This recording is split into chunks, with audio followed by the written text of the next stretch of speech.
Congressman James Gallagher, thank you so much for making time for us. It's great to be with you, Ashley. How have the first few days been there in Washington, D.C.? You kind of overwhelming. A wash of emotions. Certainly thinking of Doug. As I'm stepping into this new role, and also excited for the work and thinking about my constituents and it's really great that we finally have representation again.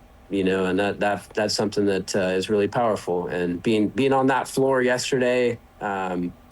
And being able to have that vote, that voice, is just really, it makes you feel like this is what this is really all about. And this is what this whole campaign has been about. And it was sort of a culmination, I guess you could say, as I had my friends and family looking on and cheering me on, and got to, be sworn in by the speaker and have, a special moment with him as well. So all of that, packed into a couple of days has been pretty overwhelming. Yeah, I saw you strike a bipartisan tone in your speech on the floor. Also, I saw Representative Zoe Lofgren, Representative Doug Garamendi, two Democrats were there. And so I just how was that? What was that moment like for you, your first, really coming into Congress? Yeah, it was great to I'm standing there on the floor and there's Ken Calvert, who's been the chairman of our California Republican delegation, and he gave some really nice remarks about Doug and also about me coming in and being elected. And then we also had Zoe Lofgren as the dean of the California delegation, and it was very bipartisan. We know that, hey, there's important work to be done. I also took that opportunity to really talk about how, I come from the overlooked part of California. And, this part of California needs a voice, and I intend to use it. And I apologize. I said Doug Garamendi. I meant John Garamendi. Okay, so yeah, Congressman Garamendi was there as well. Yes. And, Congressman Thompson and others. So it was, the whole California delegation, I believe, was all there, to look on as I was sworn in. Okay, so looking ahead, have you been assigned to any committees yet, or are there any that you've already requested that you'd really like to serve on? I haven't yet. It's part of the process that I'm learning. They have what's called the steering committee, here in Congress, and that's really who determines, what committees you will sit on. I certainly am, hoping to get on the Transportation and Infrastructure Committee.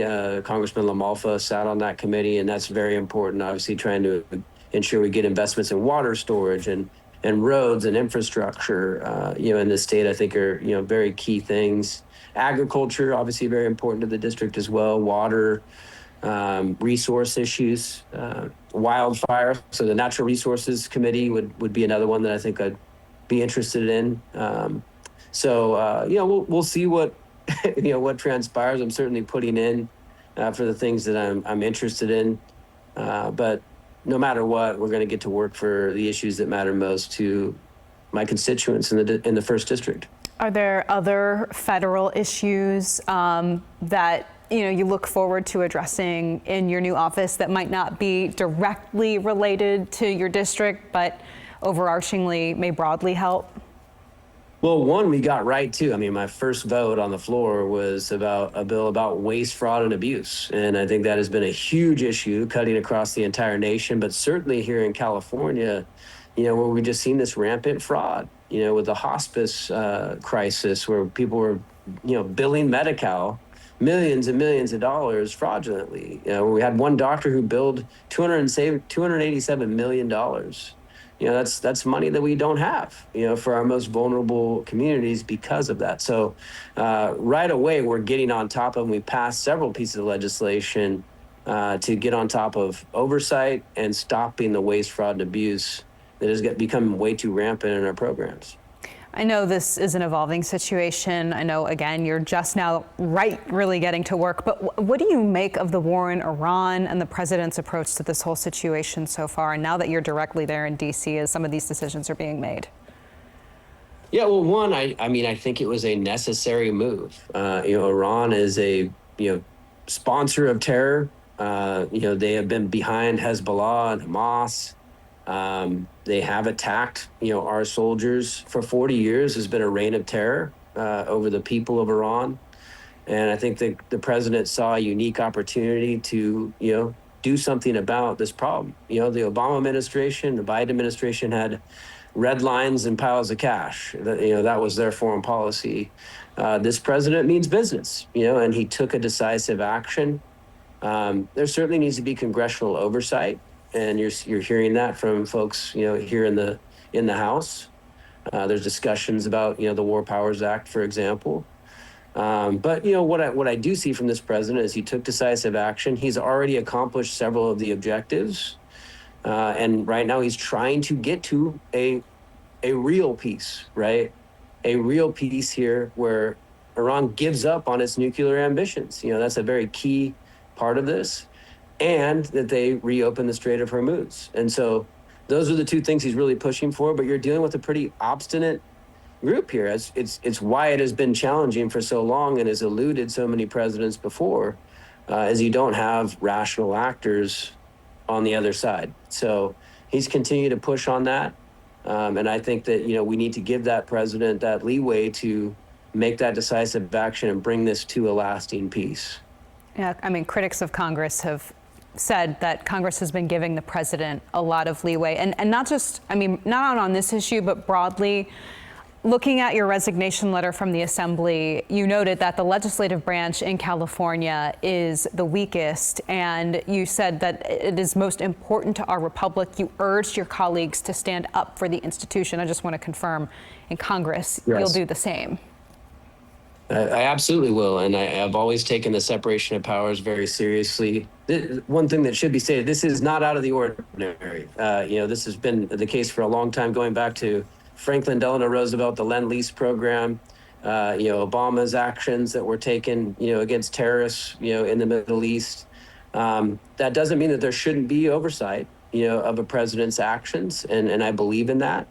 And I think that's something that we need to work on. But for many, many, many years, Congress, has not exerted that strong check on the executive branch. And I do think that the legislature, across in states across the nation, and certainly in Congress, needs to utilize and exercise its powers, and that needs to be done as a body. It needs to be a deliberative process, and so that will continue to be the case, and continue to be something that I stand for, in my role as a member of Congress.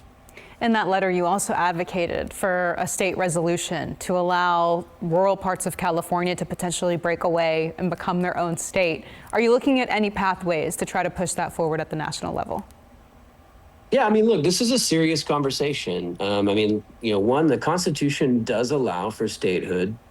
And especially in the aftermath of Prop 50, I think that this is a conversation that is very warranted.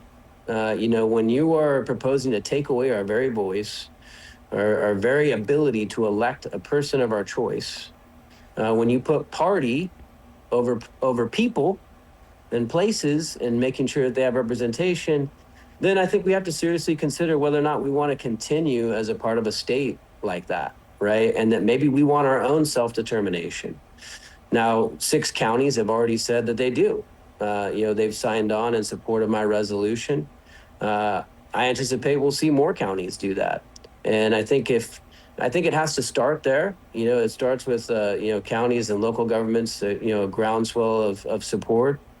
And then it goes to, I think, that next step of getting consent of the state legislature and the federal Congress, right? That would be the process. I don't think this is something that would happen overnight, but I do think it is something that should be a serious discussion.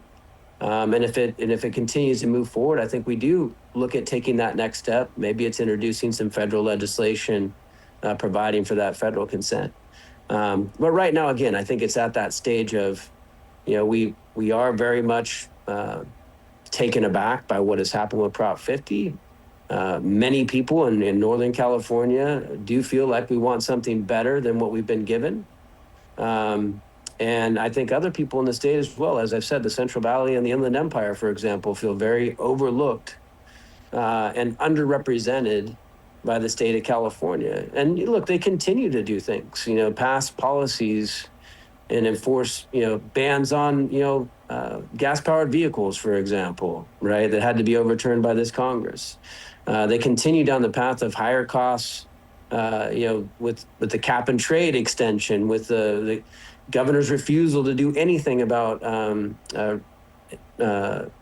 suspending the gas tax that has become overwhelming, especially in these areas where we have to drive long distances. That sort of obstinate attitude, arrogant attitude towards these parts of the state continues to this day, and it's a problem.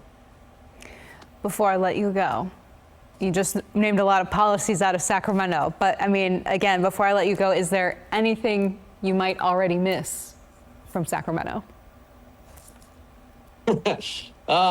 Look, I miss my colleagues, especially my, Republican caucus. We had a great team, and I was proud to lead that team. And many of them, have texted me and given me encouragement. So, that means a lot. And, as much as there were times, as I said in my speech, there were certainly a lot of frustrating times in that legislature. I didn't like the direction that policy was moving.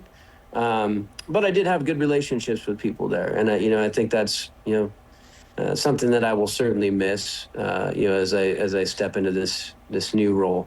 And I'll tell you what, it's also very humid out here. And, I'm coming to really miss California weather in this second day.